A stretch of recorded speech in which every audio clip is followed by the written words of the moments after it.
here. So today we're going to do a reading lesson, and we're going to talk about a state standard and expand that a little bit, and then we're going to read a story and apply that standard to the story that we read. So today our standard that we're going to talk about is identify words and phrases in stories and poems that suggest feelings or appeal to the senses. So that's our standard. But in addition to the words and phrases, we're also going to be identifying illustrations that suggest feeling and appeal to the senses. So who can tell me what our 5 senses are? We've got 5 of them. So who can tell me one?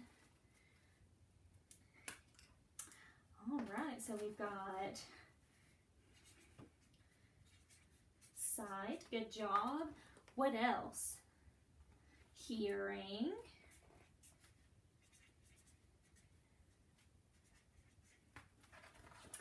And another one, taste and smell.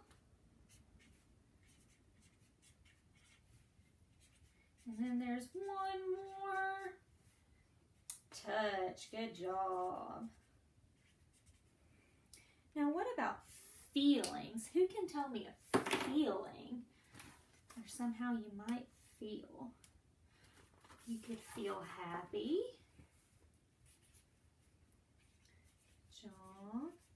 You could feel sad, mad, good job. What else? How else can we feel? Excited. Scared's a good one too. Excited, scared. So those are all different ways that we can feel. So we're going to read a story today, and it's one of my very favorite stories. And as we read that, we're going to look at the pictures and listen to the words and see if we can identify what might appeal to our sight, hearing, taste, smell, and touch. And then also that either makes us feel some way or makes the characters feel some way. So let's move on to our story. I'm going to turn this way for the story. It'll be a little bit easier. There we go. So we are going to be reading a Dr. Seuss story. And it is actually going to be The Sneetches. And I've got my little Starbelly Sneetch over here. All right. So remember, we're going to be looking for things that appeal to our 5 senses and that make us feel something or make how the characters might feel. All right.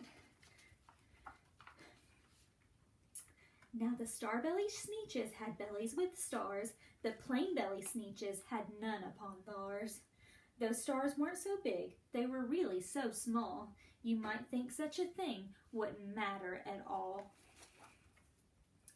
But because they had stars, all the Starbelly Sneetches would brag, "We're the best kind of Sneetches on the beaches." With their snoots in the air, they would sniff and they'd snort. "We'll have nothing to do with the plain-bellied snort." And whenever they met someone they were out walking, they'd hike right on past without even talking. When the Starbelly children went out to play ball, could a plain belly get in the game? Not at all. You could only play if your bellies had stars, and the plain-bellied children had none upon theirs. So how do you think that made the plain-belly Sneetches feel? It probably didn't make them feel very good, did it? I mean, look how sad they look, because they're all left out of the game. When the Starbelly Sneetches had Frankfurter roasts, or picnics or parties or marshmallow toasts, they never invited the plain-bellied Sneetches. They left them out cold in the dark of the beaches. They left them out and they kept them away. They never let one come near, and that's how they treated them year after year. So let's look just at this illustration here. We're not going to look at this side yet. How does this illustration appeal to your senses? It's bright and colorful, so it appeals to your sight. And you can probably feel the warmth of the fire. You could probably smell the smoke. And you could think about the marshmallows and the Frankfurter roast and probably think, that tastes good. And what else? What about hearing? Do you think this could appeal to our sense of hearing? Yeah, it looks like they're all happy and laughing, and you could also hear probably the crackling of the fire. So just this one picture appeals to all 5 of our senses. But then look over here at this illustration and listen and think about the words. They left them out in the cold in the dark of the beaches. So it was dark and they were probably cold, and they're probably upset because they're left out of the party and not invited, and that probably doesn't make them feel very good. So let's see what happens.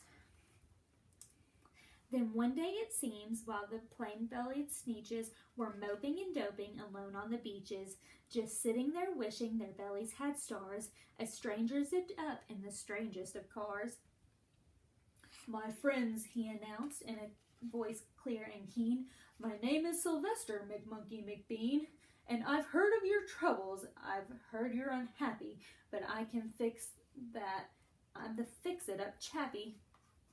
I've come here to help you. I have what you need, and my prices are low, and I work at great speed, and my work is 100% guaranteed." So how do you think that makes the Sneetches feel? It probably makes them feel excited, you're right, because they're going to have their problems solved. So let's see how Sylvester McMonkey McBean tries to solve their problems. Then quickly Sylvester McMonkey McBean put together a very peculiar machine, and he said, "You want stars like the Starbelly Sneetch? My friends, you can have them for $3 each. Just pay me your money and hop right aboard." So they clambered inside. Then the big machine roared, and it clonked and it bonked, and it jerked and it burked, and it booped them out. But the thing really worked. When the Plain-Belly Sneetches popped out, they had stars. They actually did. They had stars upon theirs. So let's look at these illustrations and think about the words here. So it says, it clonked and it bonked. So it's probably kind of loud, wasn't it? And it's bright and colorful and it's big, so I bet that appealed to their sight. And you've got the smoke you could probably smell, and it's probably pretty loud too. So this picture appeals to 4 of our 5 senses. So how do you think that the Starbelly Sneetches that had stars to begin with feel that the Plain-Belly Sneetches now have stars too? Do you think they're going to be excited because they have more friends? Or do you think they're going to be unhappy that now everybody has a star? Let's read and find out. Then they yelled at the ones who had stars at the start, "We're exactly like you. You can't tell us apart. We're all just the same, you snooty old smarties, and now we can go to all your Frankfurter parties." "Good grief," groaned the ones who had stars at the first. "We're still the best Sneetches on the beaches, and they are the worst. But now, how in the world will we know," they all frowned, "if which kind is what, or the other way round?"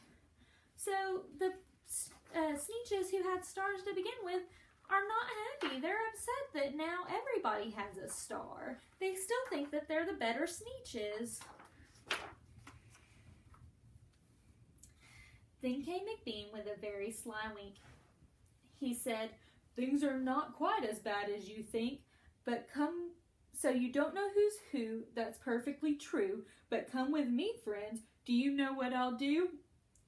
I'll make you again the best Sneetches on the beaches, and all it will cost you is $10 eaches." So it only cost them $3 to have the stars put on, but he's going to charge them $10 to have the stars taken off. "Bellies with stars are no longer in style," said McBean. "What you need is a trip through my star-off machine. This wondrous contraption will take off your stars so you won't look like the Sneetches who have them on theirs." And that handy machine worked precisely, removed all the stars from their tummies quite nicely. Then with their snoots in the air, they patrolled around, and they opened their beaks, and they let out a shout. "We know who's who! Now there isn't a doubt, the best kinds of Sneetches are the Sneetches without." Look at how upset the Sneetches who have stars now are, because they didn't have stars, and now they're saying that it's better to not have stars. Then, of course, those with stars got frightfully mad. To be wearing a star was now frightfully bad. Then, of course, old Sylvester McMonkey McBean invited them into his star-off machine. Then, of course, from then, as you could probably guess, things got into a horrible mess. For the rest of the day, on those wild screaming beaches, the fix-it-up chappie kept fixing the Sneetches. Off again, on again, in again, out again. Through all the machines they raced round and about again. Changing their stars every minute or two, they kept paying money, they kept running through, until neither the plane nor the Starbellies knew whether this one was that one, or that one was this one, or which one was what one, or what one was who. So now they're all just confused because nobody knows who started with a star and who didn't. And look at Sylvester McMonkey McBean. He's got a pretty big smile on his face. So I'd say he's pretty happy because he's taken all of their money.